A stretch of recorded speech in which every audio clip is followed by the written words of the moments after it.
putus asa tak berarti, jalan dengan tanpa harapan, lalu tangan yang berlubang paku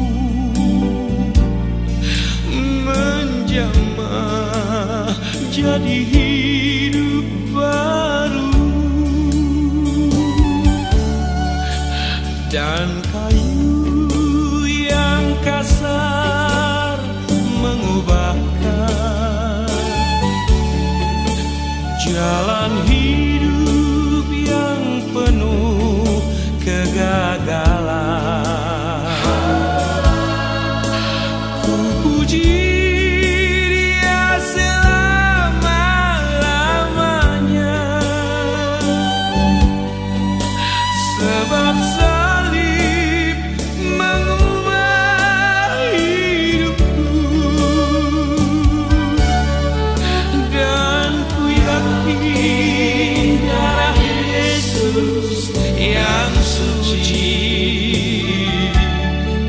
sudah mengalir di Kalvari.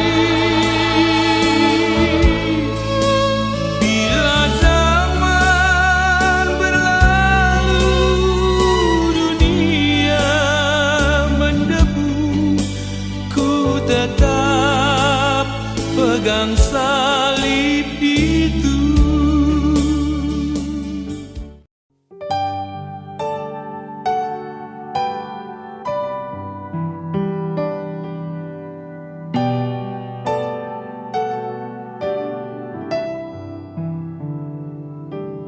Ku perlu Engkau Yesus, haus jiwaku menantikan-Mu.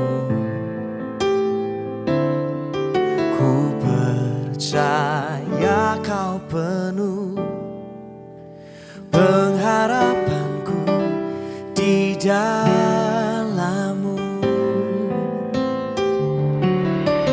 Yesus, hanya Kau yang ku andalkan, melebihi siapapun juga. Yesus, hanya Kau yang ku percaya di setiap waktu. Tiada lain yang ku andalkan selain Kau, Yesus.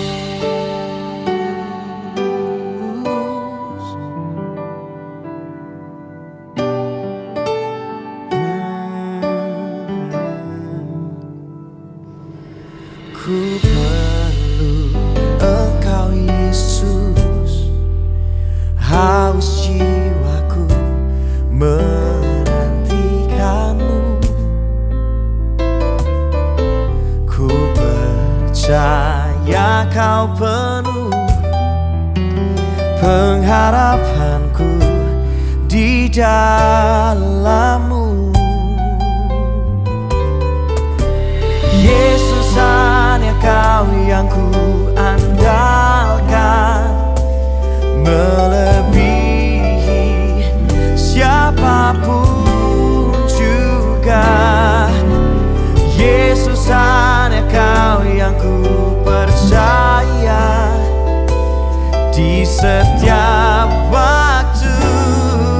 Tiada lain yang ku andalkan selain Kau, Yesus.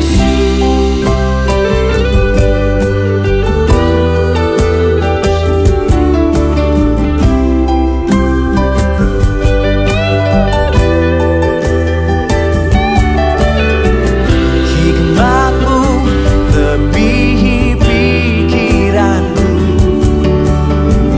jalan-Mu di atas segala jalanku.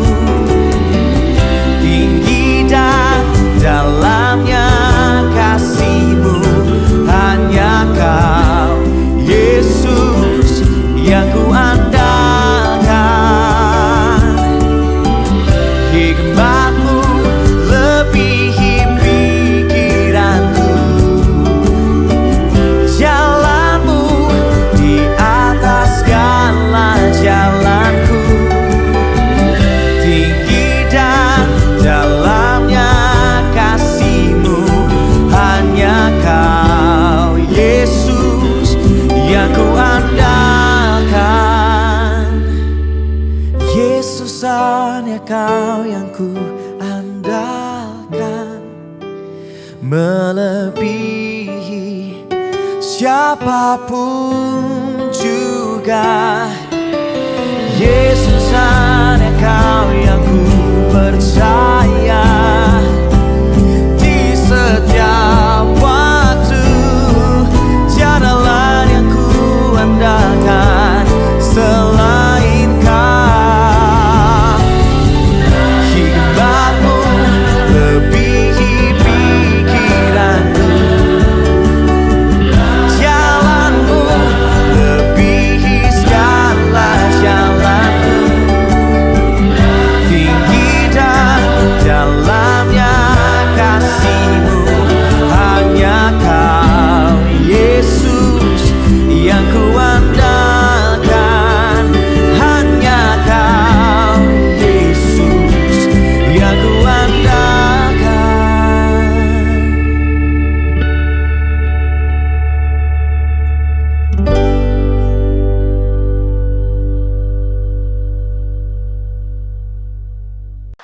Saya ingin mengajak kita berdoa bersama-sama. Dan secara khusus kita ingin berdoa juga buat bangsa kita Indonesia. Bapa di surga, hari ini kami bersyukur. Kami menyerahkan untuk semua penyembahan kami ke hadapan-Mu Tuhan. Dan bukan hanya itu, kami juga ingat dengan bangsa kami yang sedang tidak baik-baik saja.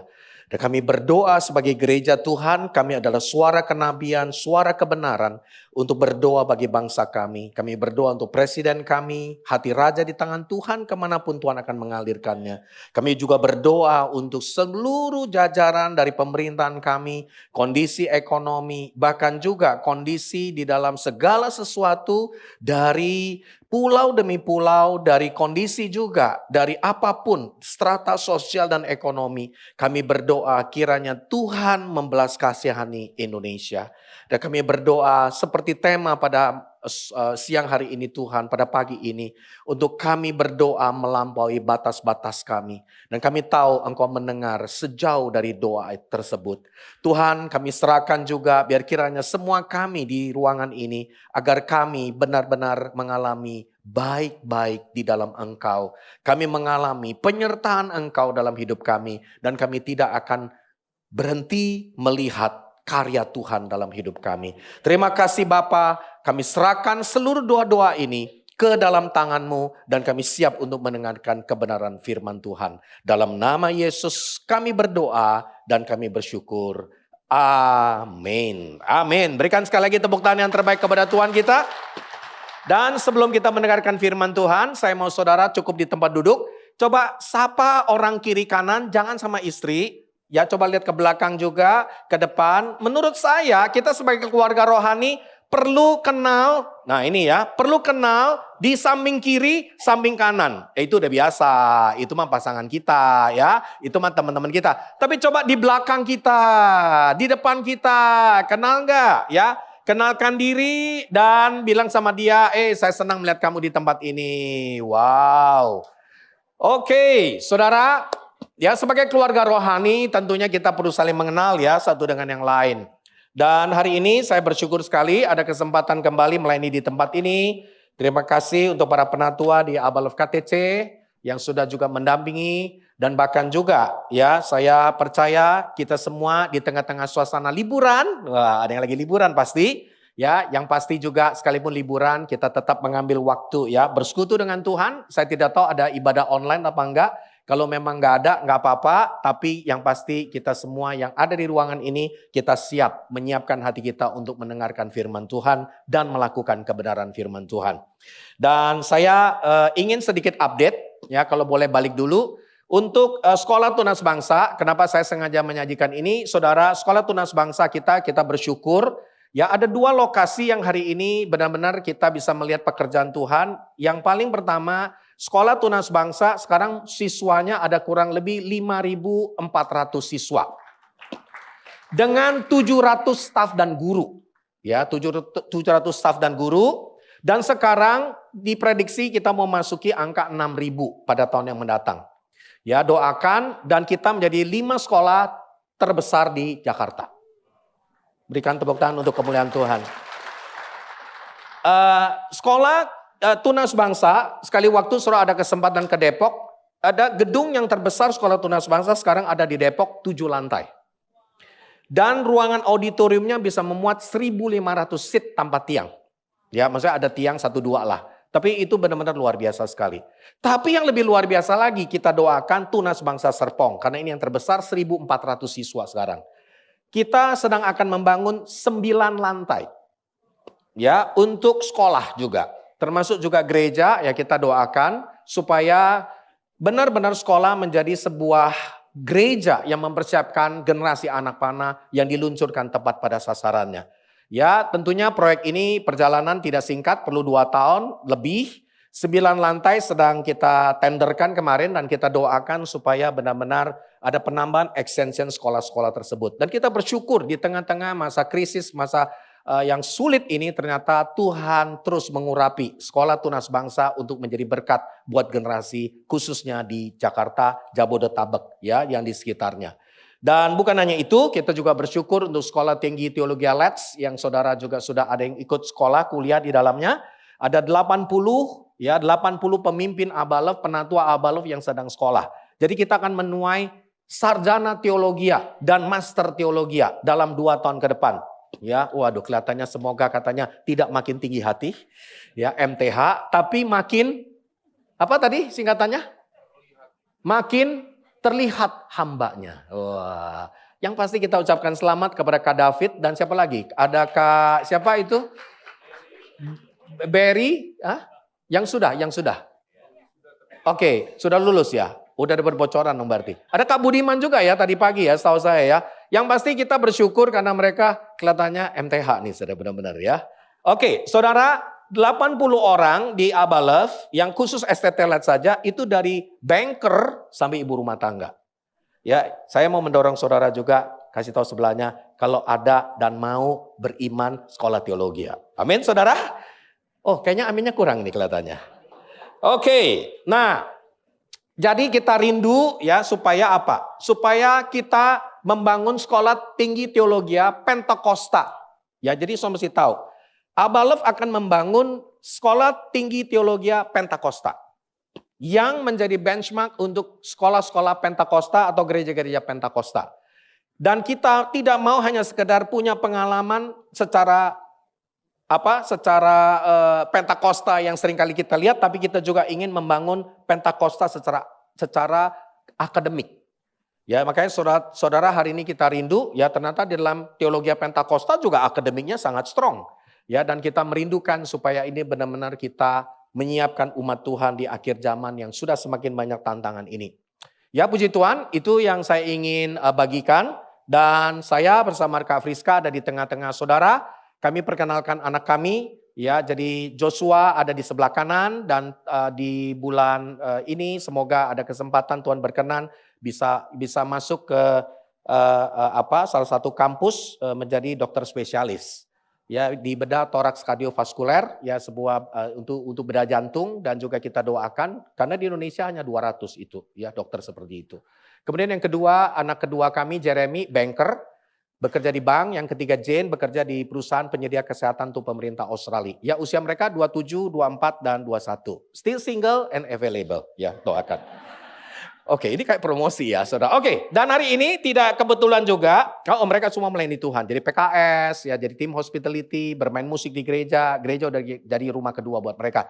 Dan hari ini tidak kebetulan juga ada kesempatan di waktu liburan, ada orang yang keluar kota, tapi juga ada yang datang dari luar negeri ke Indonesia. Saya ingin undang Kak Neni, boleh berdiri sebentar. Ini adalah pemimpin di Abalov Houston di Amerika. Silakan bisa berkunjung kalau ke Houston, Amerika, ya saudara bisa hubungi Neni dan suaminya Bule Greg Abbott, tapi bukan gubernur di Texas. Ya, karena nama gubernur juga nama yang sama, Greg Abbott, ya. Jadi mereka memiliki 2 anak, bule banget anak-anaknya, ya, tapi ini memang ini adalah kawin campur saudara. Ya, pengertian maksudnya menikah sama bule ya. Jadi hari ini Neni sudah tinggal di Houston sudah 30 tahun kali ya. Oh, 20 tahun ya, sudah 20 tahun. Sudah lihat wajahnya, sudah nggak bisa ngomong bahasa Indonesia ya kayaknya ya. Oh, masih bisa, oke. Dan ada juga yang lain-lain ya, saya tidak tahu. Ada Made di mana Made dan siapa lagi? Ada 2 orang. Hah? Oh, ada Lucy. Lucy ada di mana Lucy? Kok saya jadi perkenalan ya buat KTC ini? Oh, Lucy ada. Oh, ada di belakang. Oh, Lucy Limawan mana? Ini. Itu tuh. Ya, Lucy boleh berdiri sebentar? Wah, yang pasti saya kenal mereka waktu di Atlanta ya. Jadi mereka stay di Atlanta, ya jadi silakan ngerepoti mereka kalau mau ya, kalau nggak mau ya jangan. Ya, Lucy dan suaminya namanya? Hah? Setiawan ya. Welcome, ada kembali di Indonesia dan senang sekali bisa berjumpa kembali ya dalam kesempatan di Abalov KTC. Oke. Dan yang pasti saya juga nggak bisa menyambut satu persatu ya, tapi yang pasti welcome sekali kalau saudara berada di Abalov KTC ya, dan kita bisa terus terus membangun hubungan satu dengan yang lain. Oke, tema khotbah saya pada pagi ini adalah doa melampaui batas. Saudara percaya doa-doa kita melampaui batas? Saudara adalah orang beriman. Saudara tahu apa definisi iman? Iman adalah dasar dari segala sesuatu yang kita harapkan, bukti dari segala sesuatu yang kita tidak lihat.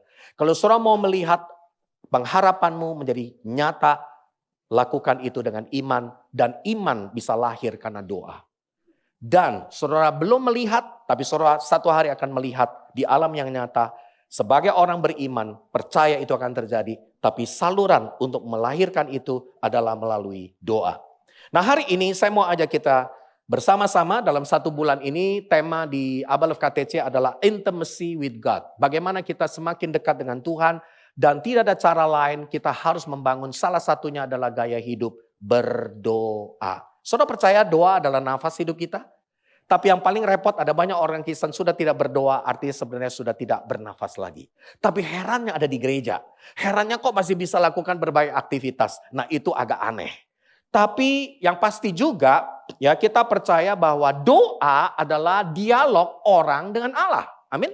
Dialog orang dengan Allah, bukan MOA, monolog orang dengan Allah. Banyak orang berdoa tapi monolog. Tuhan hari ini berkati kucingku, anjingku, rumahku tolong Tuhan jaga. Emang security? Ya kan? Oh Tuhan bisnisku berbagai hal, banyak permohonan-permohonan. Gak apa-apa, boleh saudara ungkapkan. Tapi yang repotnya adalah sesudah saudara berdoa, Tuhan mau jawab, saudara bilang amin. Karena monolog. Pas Tuhan mau ngomong, saudara stop. Makanya monolog. Makanya Tuhan nggak menjawab. Makanya hari ini kita tahu kita harusnya dialog sama Tuhan. Oke.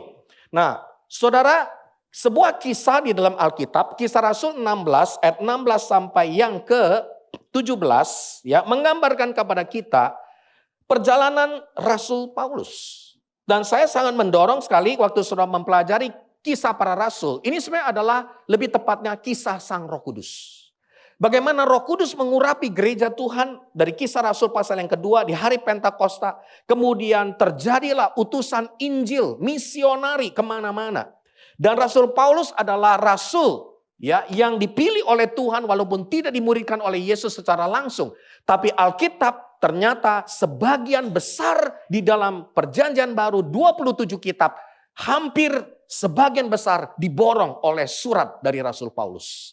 Maka harus kita akui, pengalaman dan perjalanannya juga harus kita teladani. Coba kita lihat di dalam Kisah 16 ayat 16 sampai 17, 18 juga. Ini adalah kisah di kota Filipi. Saudara pernah ke kota Filipi? Kalau saudara pergi ke kota Filipi, Tesalonika, Korintus, Jemaat Berea, semuanya ada di negara yang bernama Yunani. Ada kesempatan saudara pergi. Ya, ada kesempatan memang di 2 tahun yang lalu saya bersama Kak Edi, kami mampir di Jemaat Berea. Berea, benar-benar ini real. Rumahnya itu Jemaat Berea, mereka sebut. Lalu kita ketemu gereja Pentakosta di sana. Jadi berdoa sama-sama sama gereja Pentakosta. Karena itu persis di hari Minggu. Dan saudara, perjalanan Rasul Paulus di kota Filipi, kota ini adalah kota intoleran. Ya, intoleran. Jadi kota yang artinya tidak menerima berita Injil. Coba kita lihat kisah ini. Pada suatu kali ketika kami, siapa kami? Berarti ada Lukas. Lukas seorang dokter. Jadi ternyata perjalanan ini bukan hanya Paulus, bukan hanya dengan yang lain, tapi ada Lukas juga. Lukas mendampingi Paulus. kami pergi ke tempat sembahyang itu. Nah, setiap kali Rasul Paulus melakukan pelayanan penginjilan, yang dilakukan adalah bentuknya dia selalu akan menjadikan base camp pertama masuk ke satu kota sebelum menginjil, dia akan pergi ke sinagog. Kenapa? Karena itu kumpulan orang-orang Yahudi atau paling tidak orang-orang yang percaya kepada Yahweh. Jadi sama seperti saudara juga kan, kalau pergi ke luar negeri pasti carinya orang Indo ada di mana? Orang Indo ada di mana? Kira-kira begitu. Nah saudara, jadi dia pergi ke tempat sembahyang. Hari ini saudara dan saya ada di tempat sembahyang. Maka di waktu saudara beribadah raya pada hari ini, ingat bukan hanya menyanyi, bukan hanya dengar khotbah, ingat kita sedang sembahyang. Ada amin saudara? Kalau kita sedang sembahyang, berarti kita sedang mencari Tuhan. Itu penting sekali. Jangan lupa, di tempat sembahyang ini, saudara sedang sembahyang. Kenapa? Karena sebenarnya saudara juga adalah rumah sembahyang itu sendiri. Tapi hari ini kita rame-rame sebagai rumah sembahyang, kumpul di tempat sembahyang untuk sembahyang. Amin? Ya, oke. Lalu mereka bertemu dengan seorang hamba perempuan yang mempunyai roh tenung. Saudara pikir apa roh tenung? Nanti kita akan pelajari. Biasanya pikiran kalau roh tenung, pikiran kita apa? Simsalabim, ala kadabra, ya kan? Kodok jadi monyet, monyet jadi kodok atau apa gitu kan. Tapi bukan itu. Ya nanti kita akan pelajari. Dengan tenungan-tenungannya, tuan-tuannya memperoleh penghasilan yang besar. Oh ternyata ada komersial. Ramalan-ramalan yang ujungnya harus ada duit. Ya kan? Makanya kalau saudara ketemu ada orang kasih pesan-pesan terus kemudian saweran. Ya, tolong kirim ke rekening-rekening sekian. Nah, itu ada kemiripan-kemiripan kelihatannya saudara.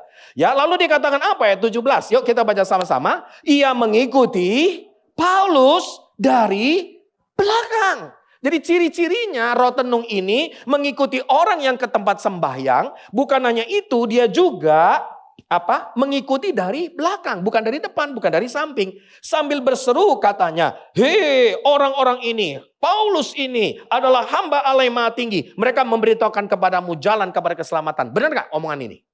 Benar. Tapi tujuannya apa? Sengaja di blow up. Supaya apa? Supaya langsung satu kota tahu. Wah ini pemberita Injil. Langsung ditolak dong. Benar gak? Ya tujuannya menghambat pekerjaan Injil. Kemudian ayat 18. Mari kita baca sama-sama. Hal itu, apa saudara? Dilakukannya beberapa jam lamanya. Begitu? Tidak. Beberapa hari. Saudara pernah mengalami gak gangguan masalah dari belakang? Itu terus. Tiap hari. Sampai saudara stres. Gangguan, interfere, masalah-masalah, persoalan di kesehatan, keuangan, keluarga, pelayanan, dan berbagai hal. Sehingga seperti dikatakan, Paulus tidak tahan lagi akan gangguan itu. Saudara pernah mengalami sesuatu yang bikin saudara gak tahan lagi akan gangguan itu? Dari wajah saudara memang ada gangguan-gangguan mungkin. Ya, yang pasti jangan terganggu. Ya, ada gangguan-gangguan, benar nggak? Kita hidup dalam dunia yang banyak distract, banyak gangguan-gangguan. Saudara nggak tahan lagi. Tapi dia berpaling dan berseru kepada roh itu. Yuk kita baca sama-sama. Demi nama Yesus Kristus aku menyuruh engkau keluar dari perempuan ini. Seketika itu juga keluarlah roh itu. Nah saudara, hari ini kita mau belajar. Apa yang dimaksud dengan roh tenung? Di dalam terjemahan Alkitab, Young Literal Translation, saudara akan menemukan ternyata roh tenung itu dituliskan dengan kata a spirit of python. Yaitu roh ular piton. Wow. Kita jarang-jarang menemukan ada ayat Alkitab ada roh piton. Dan kita berpikir kenapa nggak roh kobra ya? Nggak ada ayatnya. Saudara cari semua Alkitab nggak ada. Tapi roh piton ada. Dan saudara tahu bahwa siapa yang menggoda Hawa di Taman Eden? Ular. Ular adalah refleksi dari iblis. Sebuah gambaran dari iblis. Tapi menariknya ular bisa ngobrol-ngobrol ya waktu itu. Saudara ada kesempatan mungkin pergi ke kebun binatang terus ngobrol-ngobrol sama ular. Saudara akan segera dikirim ke rumah sakit jiwa karena nggak ada obrolannya.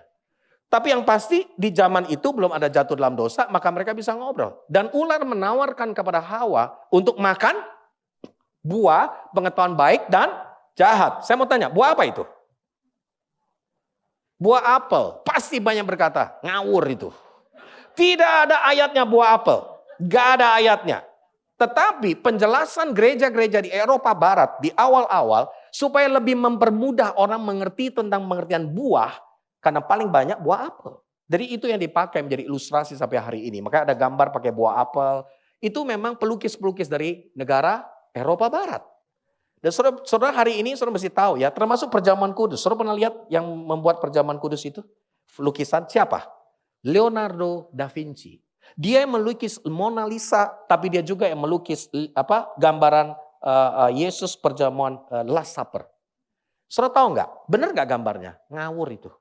Itu gambaran dari kebiasaan orang Romawi. Kan dia orang Roma, ya kan? Di Italia. Saudara itu biasa memang yang sakramen yang sangat formal. Tapi kalau saudara pergi ke Israel, saudara akan menemukan cara Yesus perjamuan kudus bukan begitu. Dia bertiga, berempat. Lihat, ada di tokonya. Oh, kalau satu hari mau pergi, ikutlah Kak Billy dan Kak Agnes untuk berangkat ke sana, saudara. Oh, kayaknya belum ada ya kesempatan itu. Oke, saudara bisa bikin perjalanan ini. Saudara lihat, itu real. Yesus itu jadi bertiga, berempat. Itu perjamuan kudusnya sangat informal. Ya, tapi oleh Leonardo da Vinci digambarkan menjadi sangat formal. Nah, jadi saudara kembali ke ular ini. Jadi gambarannya apa? Kita nggak tahu buahnya apa. Tapi yang pasti kita tahu itu ular. Nah, ular di sini kenapa bukan ular kobra? Saya mau tanya sama saudara. Kalau ada serangan iblis dalam hidupmu, kalau ular kobra lah, andai kata spirit of cobra misalnya. Kobra itu biasanya apa? Naikkan kepala, menggigit saudara langsung mati. Benar nggak? Saudara kalau berhadapan dengan sesuatu yang real di depan mata, berbahaya buat kamu, apa refleksmu? Gimana cara menghadapi kobra? Paling gampang, kabur. Karena nggak punya kemampuan kita menghadapi itu. Tapi itu kita tahu attack-nya dari depan. Nah, tapi yang paling repot kalau ngikut kita dari belakang. Nah, piton cara membinasakan musuhnya, membunuh korbannya bukan dengan cara menggigit. Tapi dengan cara membelitkan tubuhnya perlahan demi perlahan, tahap demi tahap. Apa yang kita alami dalam hidup kita secara rohani hari ini, pelan-pelan udah mulai nggak mau ke gereja. Pelan-pelan mulai diskon doa. Pelan-pelan sudah mulai nggak lagi suka ngomong hal rohani. Nanti saya akan bahas itu poin yang ketiga. Saudara, ini ada ciri-ciri ya orang Kristen yang sedang tanpa sadar ada serangan di dalamnya. Dan roh piton itu dalam budaya Yunani kuno adalah ular mitologi yang berkaitan dengan praktek ramalan di kuil Delphi. Ingat coklat? Nah itu. Tapi bukan itu. Tapi maksud ini kuil Delphi. Nah, saudara searching sendiri, soalnya kan pintar juga, bisa googling atau ChatGPT kan. Roh jahat yang membawa kemampuan supranatural dan ciri-cirinya adalah, coba kita lihat, mencari keuntungan. Nah, ini ciri yang pertama, mencari keuntungan. Kedua, menipu orang dengan kebenaran setengah. Nah, ini yang paling banyak di akhir zaman ini. Saudara dengar kebenaran kelihatannya benar, tapi setengah benar. Yang namanya setengah benar, pasti tidak benar. Dan saudara, roh ini contohnya apa? Dia bilang, benar gak? Dia berkata benar, ini hamba Allah. Tapi sebenarnya sumbernya bukan dari Tuhan. Tujuannya untuk mengacaukan pelayanan Rasul Paulus. Saudara, hari-hari ini ada piton-piton secara spiritual bekerja melilitkan, menekan, membatasi kehidupan kita. Dan menghambat hidup kita. Dan mengganggu kita secara berulang-ulang. Sehingga kita tidak tahan lagi. Nah, saya menemukan ada 3 ciri-ciri dari karakteristik dari roh piton. Yang pertama, dia mengikuti orang ke tempat sembahyang. Berarti kesimpulannya, dia tidak suka dengan orang yang berada di tempat sembahyang, yang mau sembahyang sebagai rumah sembahyang. Saudara, dia mengganggu kehidupan doa. Tandanya apa? Saudara mulai malas berdoa. Doa begitu berat. Selalu ada distraksi dalam berdoa. Lihat pernyataan ini. Apa yang menjauhkan kita dari doa sebenarnya sedang mencuri kekuatan terbesar dari hidup kita. Kenapa? Karena Tuhan selalu bekerja melalui doa. Coba kita lihat 3 kisah dalam Alkitab yang menceritakan betapa pentingnya doa melampaui batas dari seorang pribadi yang kita kenal bernama Tuhan Yesus Kristus. Dia 100% manusia, dia 100% Tuhan. Di dalam Lukas 22 ayat 39 sampai yang ke-44a, saya mau ajak kita perhatikan baik-baik. Lalu pergilah Yesus keluar kota. Ini sama seperti mungkin teman-teman kita lagi liburan keluar kota. Tapi Yesus keluar kota bukan dengan sembarangan tujuannya. Dia dikatakan demikian. Lukas juga yang mencatat ini. Dan sebagaimana biasa Yesus menuju Bukit Zaitun. Sebagaimana biasa. Berarti Yesus pergi ke Bukit Zaitun yang kita kenal hari ini di banyak gereja Bukit Doa. Prayer Mountain. Makanya istilah Prayer Mountain ya ini dari Tuhan Yesus. Bukit Zaitun, dia pergi ke Bukit Zaitun. Ada banyak pohon zaitun. Dia berdoa di pohon zaitun. Makanya waktu di Getsemani dia berdoa juga ada pohon zaitun. Saudara bisa lihat itu. Dan dikatakan murid-muridnya juga mengikuti dia. Saudara murid-murid Yesus boleh angkat tangan? Saudara murid Yesus coba tinggi-tinggi. Namanya murid Yesus seperti apa? Harus ikut sebagaimana biasa yang Yesus lakukan. Temukan bukit doa yang kau mesti berdoa dalam kehidupanmu. Dan setelah tiba di bukit doa itu, di Bukit Zaitun, Yesus bilang justru kepada mereka. Saudara tahu nggak? Sebenarnya ini adalah gambaran apa? Yesus itu lagi mau menyiapkan diri menghadapi kayu salib. Menghadapi salib kehidupan dia, kematian dia. Pada usia 30-an, dia berkata kepada murid-muridnya, berdoalah supaya kamu jangan jatuh dalam pencobaan. Dia justru bilang sama murid-muridnya, berdoa kamu supaya nggak jatuh dalam pencobaan. Bahkan ada pernyataan apa? Tidakkah engkau sanggup bertahan 1 jam? Jadi Yesus berkata kepada murid-muridnya, kamu akan mengalami cobaan yang begitu berat. Karena aku akan meninggalkan kamu. Tapi Yesus sendiri ada pergumulan waktu dia naik ke kayu salib. Dan dia berkata, hari ini berdoalah. Semua saudara, apakah kita akan masuk ke dalam pencobaan? Gak ada manusia yang kebal, semua pasti masuk dalam pencobaan. Tapi yang membedakan adalah saudara tidak akan jatuh dalam pencobaan kalau engkau berdoa. Amin saudara. Engkau gak akan terpuruk, engkau gak akan hancur. Kemudian Yesus menjauhkan diri dari mereka. Dia mengambil waktu. Dan saudara tahu ada dikatakan murid-murid Yesus tidur. Tapi juga ada yang gak tidur berarti. Karena ada yang bisa mencatat ini kan. Petrus, Yakobus, Yohanes itu yang paling dekat dengan dia. Ada murid dan ditemukan ada ayat lagi yang lain berkata murid-murid Yesus ada yang tertidur. Tapi ada yang gak tidur yang mencatat dan memberitahu kepada Lukas. Lukas bukan evidence pertama. Dia mendapatkan kisah ini dari murid Yesus secara langsung. Nah saudara perhatikan. Bisa sampai detail loh. Makanya saya baru ngerti ya. Saya hadir kemarin di dalam satu pertemuan bulan lalu. Penerjemahan Alkitab di dunia. Di dunia ini penerjemahan Alkitab itu ada 11 lembaga besar. Di dunia ini. Termasuk LAI yang saudara baca itu. Tetapi di Indonesia ada 8 penerjemahan Alkitab ke bahasa suku-suku yang jumlahnya 10.000, 20.000, 100.000. Mungkin yang masih sedikit sekali. Itu butuh dana besar sekali. Saudara tahu satu penerjemahan Alkitab, saya baru mengerti. Terjemahan Alkitab yang pertama kali yang harus selalu ditranslasi dan ini kitab yang tidak boleh ditawar, baru saya mengerti Injil Lukas. Karena Injil Lukas mencatat komplit semua kisah tentang Yesus. Jadi yang diterjemahkan kalau masuk satu suku bukan Matius, Markus, Yohanes, tidak. Tapi Lukas. Karena Lukas mencatat sangat kronologis. Dan saudara tahu biaya untuk membiayai ini. Saya waktu hadir di pertemuan ini. Sampai saya kaget. Satu Injil butuh 2 miliar. Dan butuh tahunan menerjemahkan. Karena mereka harus referensikan kembali. Sesuai nggak dengan bahasa setempat. Nanti lebih detail ada kisah lain lagi. Saya aja kagum. Ya bahasa Sumba ternyata mencatat itu beda sekali. Ya, nah kembali lagi. Dan dikatakan apa? Dia berlutut dan berdoa. Ternyata sikap berdoa adalah berlutut. Kita udah lama banget gak pernah berlutut. Dan saya tidak tahu apa yang terjadi kalau saudara berlutut dan berdoa. Saudara bisa bayangkan? Saudara berlutut dan berdoa, tapi untuk bangun kembali, saudara perlu didoakan. Karena belum tentu saudara bisa bangun kembali dengan kakimu itu. Karena mungkin kakimu sudah ada titanium, sudah ada yang aus ya. Ya mohon maaf kepada yang sudah berusia, tapi itulah realita kita. Kalau masih bisa bangun, puji Tuhan. Ya, dan Yesus berlutut, wajar dong umur 30-an kan masih bisa lah ya. Kita yang udah 50 plus kan agak berjaga-jaga dan berdoa. Ya Bapakku, jikalau kamu mau ambillah cawan ini daripadaku, tetapi bukan kehendakku melainkan kehendakmu yang terjadi. Nah saudara, Yesus berdoa supaya kehendak Tuhan yang terjadi. Nah, saya masih ingat di pelayanan mahasiswa 20 tahun yang lalu. Saya mendengar sebuah pernyataan hamba Tuhan berkata begini. Kamu berdoa sungguh-sungguh, berlutut di hadapan Tuhan. Meraung-raung, kamu sakit bersalin. Sampai nanti Tuhan akan mengubah pikirannya. Dia nggak akan jadi memusnahkan kampusmu. Dia nggak akan lagi menghancurkan Sodom Gomora.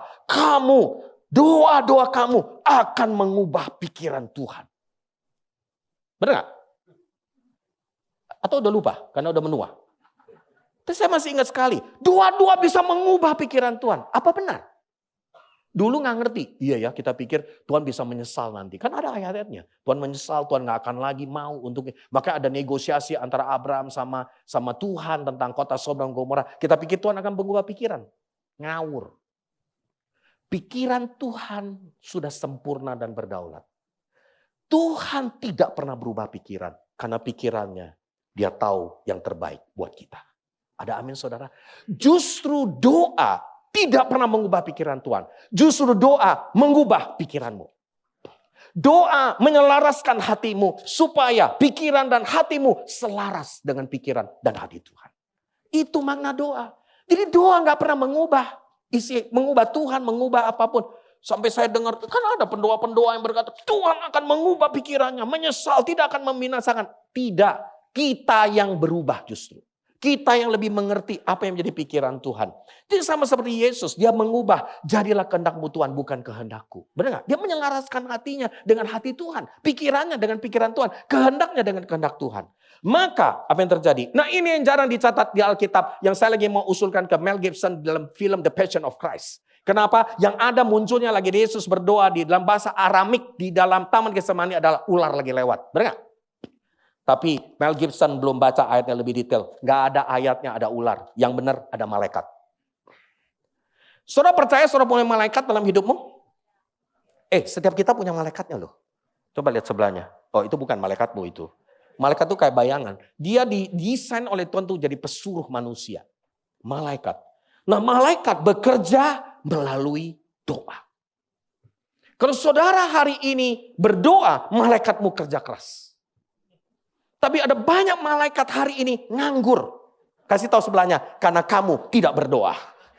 Makanya malaikatnya gede-gede, mungkin ya nggak ngapa-ngapain, mau kongco. Ya kan?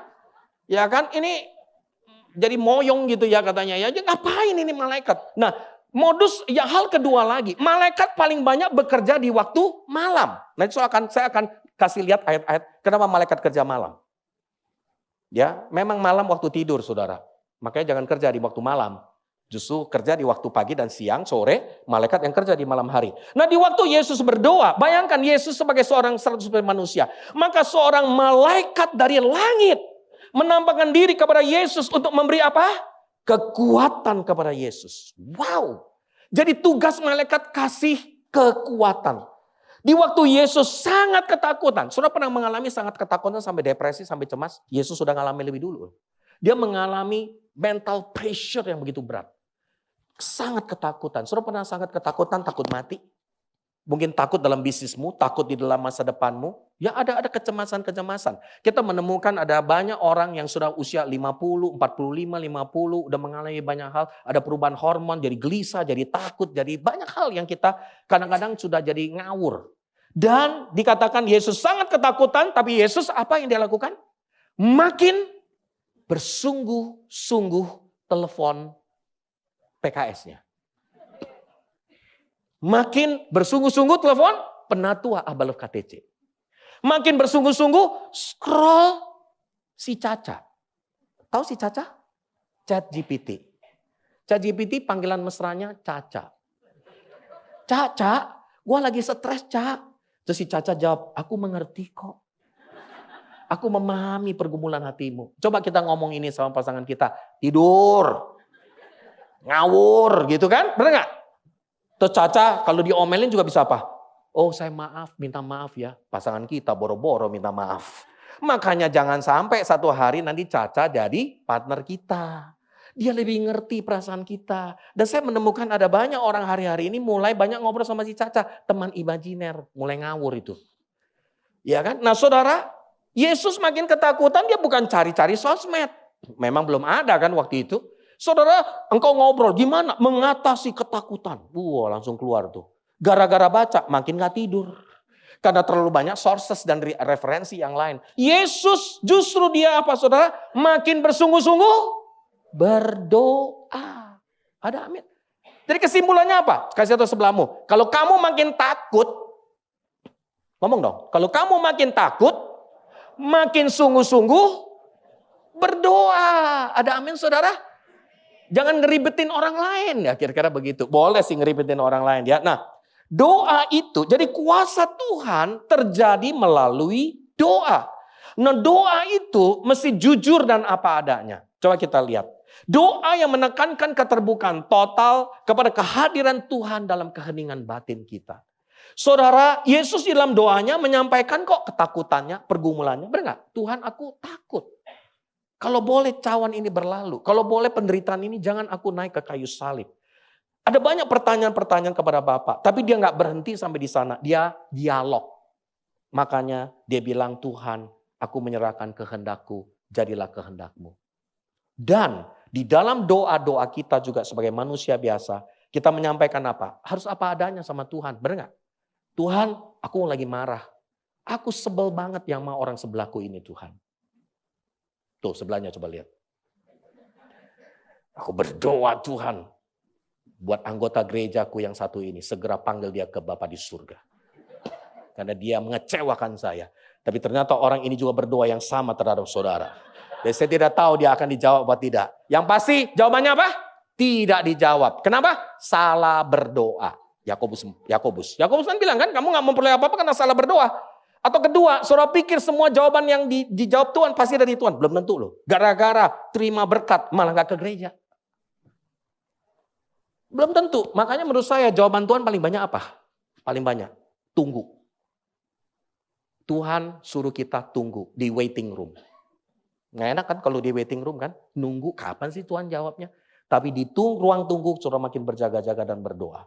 Nah, saudara bisa ungkapkan kekecewaanmu, pertanyaanmu, sukacitamu. Jujur aja sama Tuhan. Itu maksudnya. Ya, saudara, ada dua dimensi karya Roh Kudus dalam hidup kita. Coba lihat. Roh Kudus yang ada di atas kita. Saudara tahu, kita seringkali melihat karya Roh Kudus melalui doa-doa kita. Dengan cara apa? Melihat Roh Kudus itu memberi kita kuasa, urapan, pengalaman rohani untuk pelayanan dan terobosan. Kisah Rasul 1 ayat 8. Dunamos, dinamit. Dahsyat sekali. Benar gak? Benar. Tapi jangan berhenti di sana. Izinkan juga Roh Kudus ada di dalam kita. Nah, banyak orang yang kita ketemu hari-hari ini mereka dahsyat dipakai Tuhan. Maaf ya, 5 tahun lagi ambruk masuk ke dosa semula. Kenapa? Karena mereka tidak mengizinkan dimensi kedua dari Roh Kudus, yaitu di dalam kita yang memberikan kesadaran akan kehadiran Tuhan dan mengubah pikiran kita dari dalam. Saudara, iman kalau bergantung terus dengan dimensi yang di atas itu, kalau lihat yang viral, makanya gereja kalau lagi viral, lagi hebat, banyak kesembuhan, mujizat, banyak terobosan, semua orang berbondong-bondong, itu udah pasti. Nggak apa-apa juga.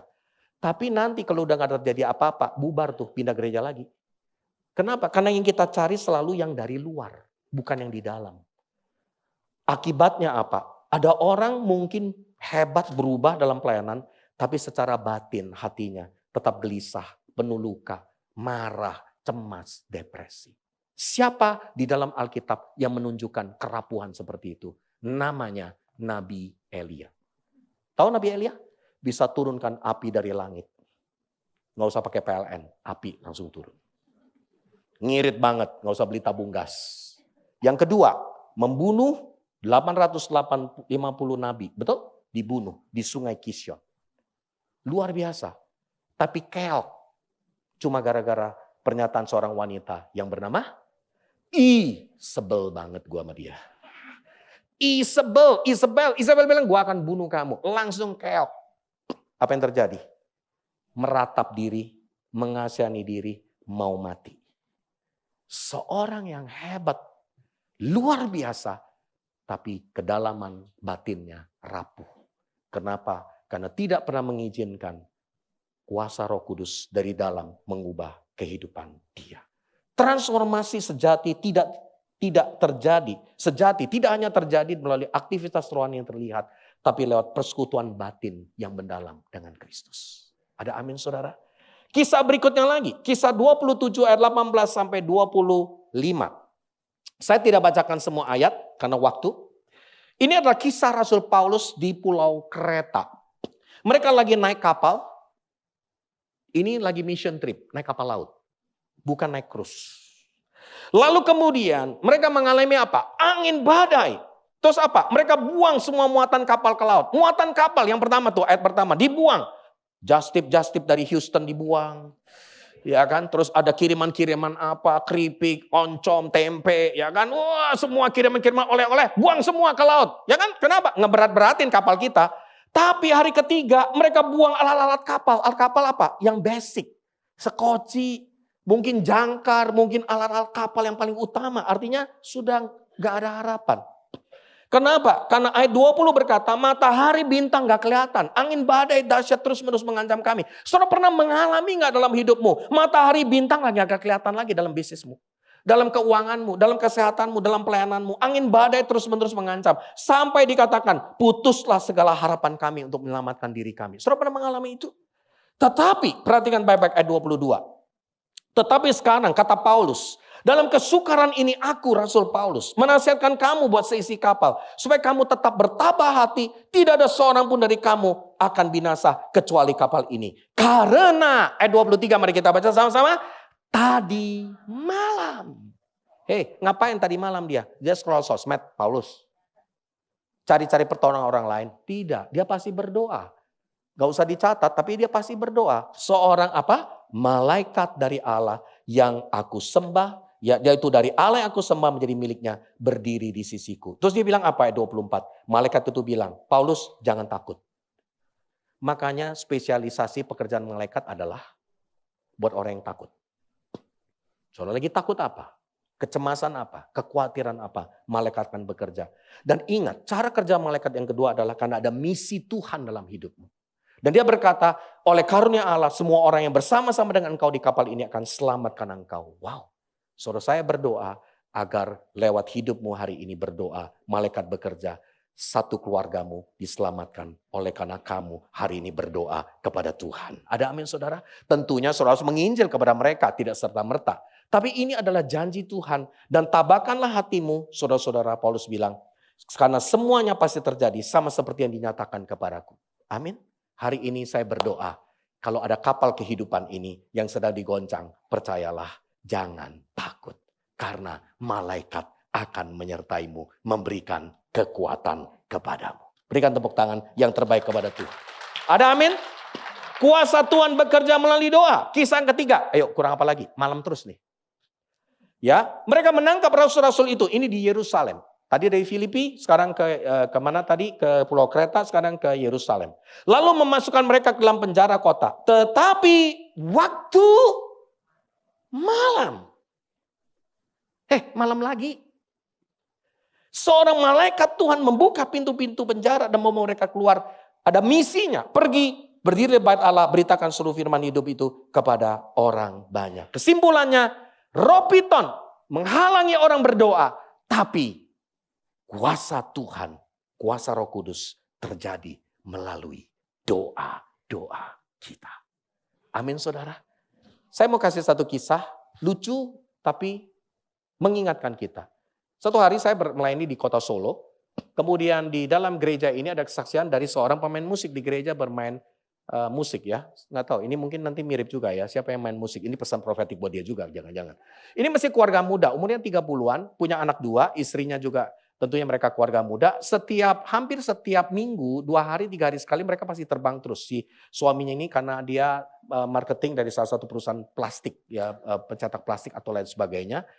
Dan hari itu udah puluhan kali dia naik pesawat, tentunya udah biasa. Tapi saudara tahu, memang menurut pembicaraan di banyak tempat, banyak pendeta berkhotbah, jemaat tertidur dan jarang berdoa di gereja. Tapi ternyata sopir angkot yang dia bawa kendaraan, yang tahu belok kiri atau kanan, dan termasuk lurus atau berhenti, hanya dia dan Tuhan. Itu membuat orang dalam angkot banyak berdoa. Ya karena ternyata memang kita berserah ke dalam situasi seperti itu. Sama seperti naik pesawat terbang ini, dia ngalamin turbulence. Saudara tahu kalau lagi turbulence? Benar? Lebih bumping begitu. Satu hari saya berada di satu kota, misalnya kita lagi mendarat. Udah nyampe. Airbus 380. Pas kena. Bisa-bisanya naik lagi. Sampai semua berdoa syafaat. Oh ampuni dosa-dosaku Tuhan. Kemarin masih nonton pornografi Tuhan. Oh Tuhan Allah ampuni masih kesel sama dia. Benar gak? Oh jarang ngalamin itu ya. Makanya kita doakan ada kesempatan naik pesawat terbang. Lagu turbulence. Setelah pasti saudara akan berserah semua. Benar gak? Ya kan? Nah ternyata memang situasi krisis membawa orang banyak berdoa loh. Makanya Indonesia ini lagi banyak persoalan kita harus banyak berdoa. Amin. Sebuah pesan yang saya mau berikan, kita harus banyak berdoa buat bangsa kita Indonesia. Tidak baik-baik saja, kita harus berdoa. Amin. Nanti saudara akan dengar arahan secara korporat seluruh Abalov dari para pendoa, termasuk para penatua juga untuk kita mengarahkan dalam situasi bangsa kita. Nah, saya kembali lagi. Jadi ternyata yang si tim marketing ini dia naik pesawat, Saudara pernah dengar gak perjalanan rute Solo Jakarta mendarat di Jogja? Nah, belum pernah kan? Gimana caranya Solo Jakarta mendarat di Jogja? Langsung dia ngeden turun lagi dong. Kan itu dekat banget itu. Ternyata karena turbulence, nggak bisa mendarat di Jakarta. Reroute, harus ke Jogja. Terus saudara tahu di saat itu dia tunjukkan di IG-nya, Kak Friska yang kasih tahu aku pertama kali. Dia lucu nih, ini yang ini. Ini memang lucu sekali. Saudara nanti bisa minta IG-nya. Banyak orang yang bahkan nggak percaya Tuhan tuh diberkati lewat IG dia. Bagus sekali. Nah, saudara, di waktu dia ngalamin turbulence begitu berat, suasana yang waduh luar biasa itu, awasan oksigen udah turun, bagasi ada beberapa terbuka, semua orang udah berdoa, ada yang pakai tasbih, ngitung-ngitung. Ya kan, terus dia pasti berdoa dong, pasti bahasa lidah, Pentakosta, ya kan. Kemudian yang dia ingat dua, satu adalah dia WA istrinya. Dia percaya kalau sampai pesawat ada apa-apa, setengah jam itu turbulence terus, nggak bisa dikendalikan, berat sekali situasinya. Dia cuma kasih satu pesan, ilham, nggak tahu ini ilham Roh Kudus atau bukan. Dia bilang begini, Mami, Papi turbulence, ada persoalan ini nggak tahu bisa mendarat kalau ada apa-apa terhadap Papi. Karena keluarga kita masih sangat-sangat, anak masih kecil, kita butuh uang. Tolong Mami kawin lagi. Loh, itu pernyataan kecintaan seorang suami kepada istri. Terus suruh kawin lagi. Terus yang kedua, ini yang menarik juga sih, lucu sekali. Dia hitung tabungannya, deposito, ya ada uang lagi. Ini Mami nomor PIN-nya, ya. Ini Mami, dia langsung juga udah tulis, ini pesan kedua. Jadi memang kelihatan sekali saudara, yang kedua pikirannya duit. Ya kan? Coba. Makanya saudara terbuka loh ya. Kalau satu hari ada apa-apa sama kamu pinjemin uang ke orang, kamu gak mau pasanganmu. Satu hari kalau tiba-tiba kamu, you never know. Benar gak? Banyak hal yang dalam hidup ini karena gak terbuka, makanya banyak harta-harta yang gak kelihatan. Nganggur seumur hidup. Nah jadi saudara dia tuliskan, ini Mami depositonya sekian, pinnya sekian, dua dikirim. Oh saudara udah haru biru, ternyata akhirnya pesawat berhasil mendarat di Jogja. Oh udah mulus, tapi jadi ingat pesan tadi, Mami tolong kawin lagi. Terus dia langsung WA ulang lagi, Mami, Papi selamat, puji Tuhan, tolong Mama jangan kawin lagi. Pesan pertama harus dianulir. Sebenarnya itu bisa di-delete ya kelihatannya ya. Tapi sudah nggak bisa. Saudara itulah realita ketergantungan kita sama Tuhan. Di waktu kita ngalamin krisis pasti kita banyak berdoa. Ada amin? Tapi jangan karena krisis terus dong. Ya, oke. Yang kedua, membatasi kita berekspansi. Ya, apa yang dimaksud? Kalau sudah sedang mengalami, coba kita lihat. Hidupmu terasa terbatas. Mungkin ada yang menahan ekspansimu. Bukan dari luar, tapi dari dalam. Ya, boleh diperlihatkan pernyataan ini? Ya, bukan dari luar, tapi dari dalam, saudara. Nah, ini ada ekspansi dalam hidupmu. Hidupmu dibatasi secara ekspansi. Pernah nggak saudara mengalami pelayananmu, kerjaanmu kayaknya nggak bisa maju-maju? Dilimit terus. Nah, coba kita lihat kisah 16 ayat 20 sampai 26. Ini ayat terakhir. Ya, kisah Paulus dan Silas kembali di kota Filipi. Ya, apa yang dikatakan? Sesuai dengan perintah itu kepala penjara memasukkan mereka ke ruang penjara paling tengah. Itu ruang VVIP. Dan membelenggu kaki mereka dengan pasukan kuat. Udah di VVIP, nggak ada jendela, cuma mungkin ada pintu. Saudara dibelenggu kakinya. Saudara pernah mengalami kondisi seperti itu? Yuk kita baca sama-sama. Tetapi, mari kita baca. Kira-kira tengah malam. Tengah malam lagi. Paulus dan Silas berdoa. Tapi nggak cukup hanya berdoa. Dia juga apa? Menyanyikan puji-pujian kepada Allah. Doa harus disertai dengan pujian. Amin saudara. Dan orang-orang hukuman lain mendengarkan mereka. Dan terjadilah apa? Gempa bumi yang hebat. Sehingga sendi-sendi penjara goyah. Dan sekitar itu juga terbukalah satu pintu. 2 pintu. 3 pintu. 4 pintu. Tidak. Semua pintu. Pintu-pintu hari ini dalam kehidupanmu yang tertutup. Akan dibuka satu persatu oleh Tuhan. Semua pintu akan dibuka. Amin saudara. Lewat apa? Puji-pujian. Sebuah pujian kita bawa di hadapan Tuhan. Terlepas juga belenggu mereka semua. Kuasa Tuhan dinyatakan melalui doa dan pujian. Ada amin? Paulus Silas berada dalam penjara di tengah malam saat paling gelap, paling menekan. Tertekan. Mereka berdoa dan memuji Tuhan. Bukan cari yang lain, bukan stres. Hasilnya apa? Gempa terjadi, pintu terbuka, belenggu terlepas. Saudara hari ini, izinkan puji-pujian dibawa di hadapan Tuhan. Dan saya mau ajak kita memberikan puji-pujian kita di hadapan Tuhan. Ayo sama-sama lebih lagi saudara. Wow, berikan puji-pujian kepada Dia. Ada amin? Dia Tuhan yang layak menerima puji-pujian dari kita. Dia layak untuk menerima sorak-sorai dari kita. Dia layak untuk menerima semua nyanyian-nyanyian kita di hadapan Tuhan. Saudara, Tuhan menyatakan kuasa-Nya melalui doa dan pujian. Yang ketiga, yang terakhir.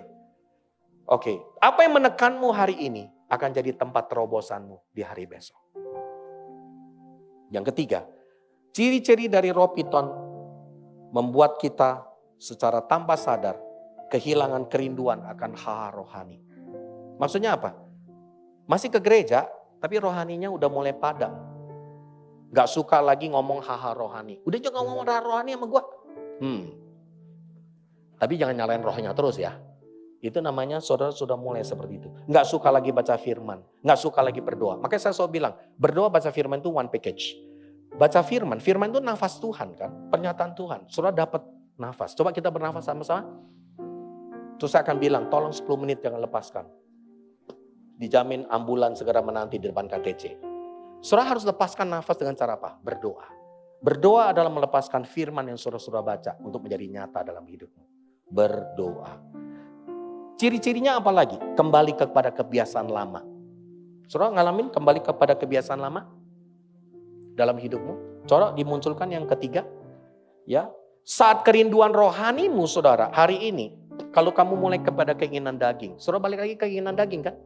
Udah mulai ngawur lagi, mulai mabuk-mabukan lagi, berzina lagi, mulai marah-marah terus. Dan terakhir tidak lagi mau ada dalam gereja, tidak mau lagi komsel. Secara bertahap engkau dijepit, dihimpit, dibatasi. Lihat pernyataan ini, saat kerinduan rohanimu padam, hidupmu kelihatannya tetap berjalan, tapi gak punya arah dan gak punya kuasa.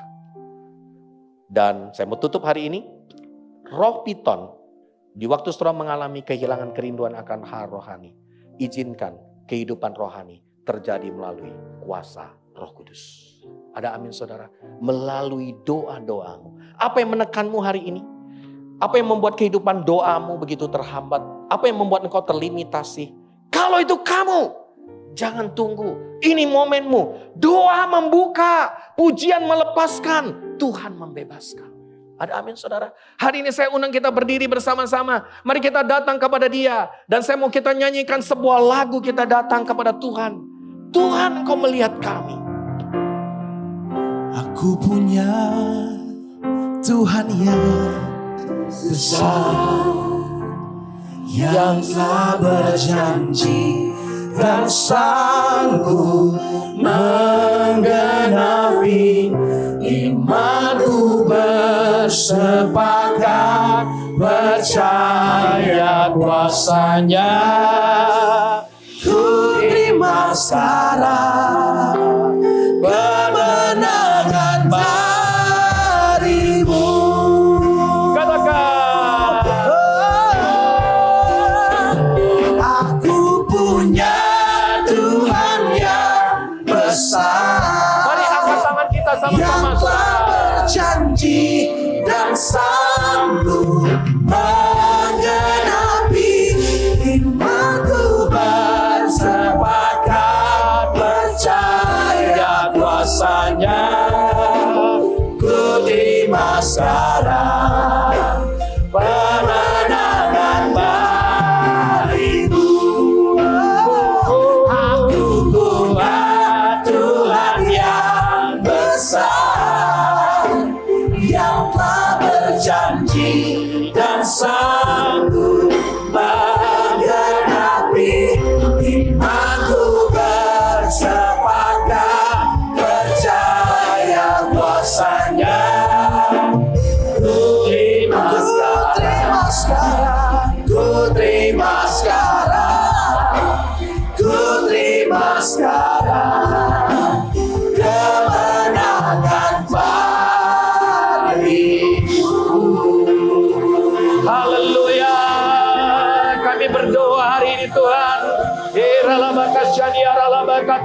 Roh membantu kami dalam kelemahan-kelemahan kami, dengan keluh kesah yang tidak terucapkan.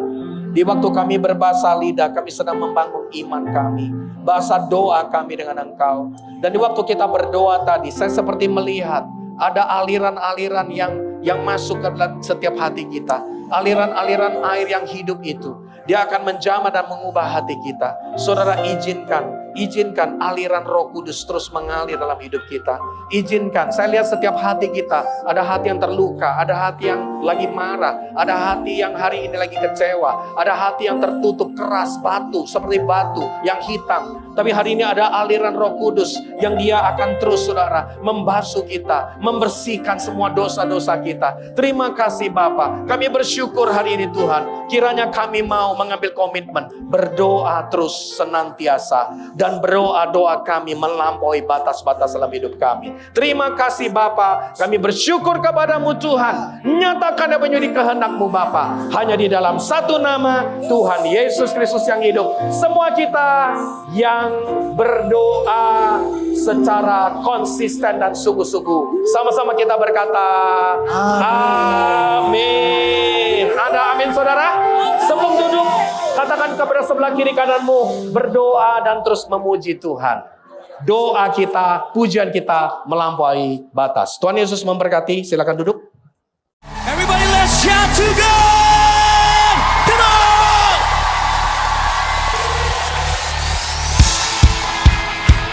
God, I declare our victory in you. And now let your fire burn within us. Come on, everybody say yeah.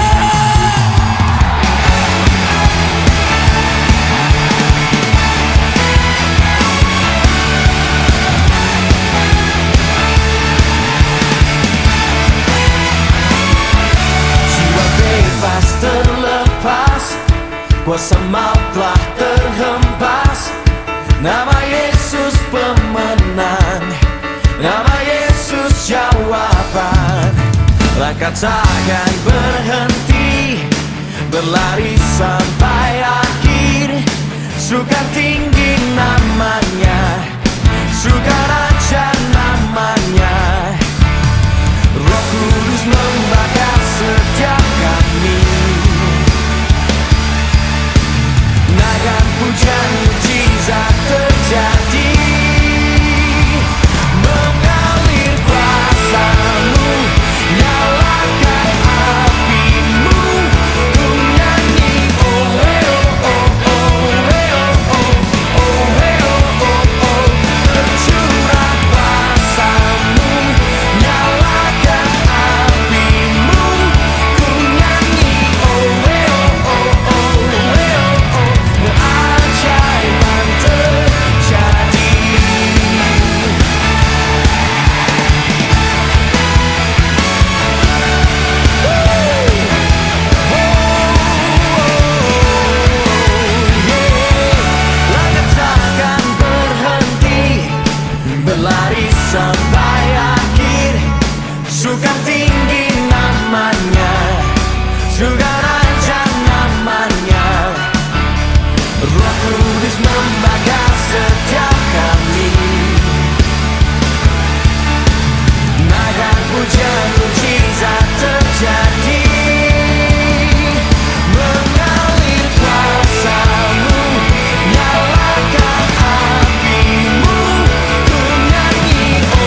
ini